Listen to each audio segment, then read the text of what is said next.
اربعین امام حسین علیه السلام.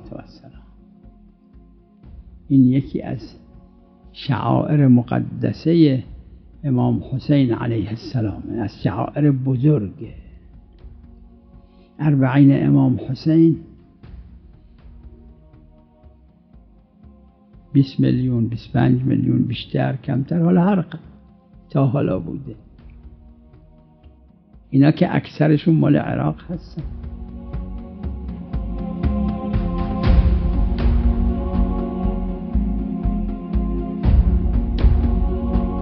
امام حسین تو دنیا چقدر مرید دارن، خود شیعه ها تو دنیا چقدر هستن. مسلمان ها به نتیجه اکثرا امام حسین را علاقه دارن نسبت بهش، حتی کفار، نصارا، یهود، بودائیا، مجوس که زردشتی ها باشن، سابعه، اینا خب تو عراق بودن. من یادمه ما که تو عراق بودیم، اینا هم عزاداری داشتن.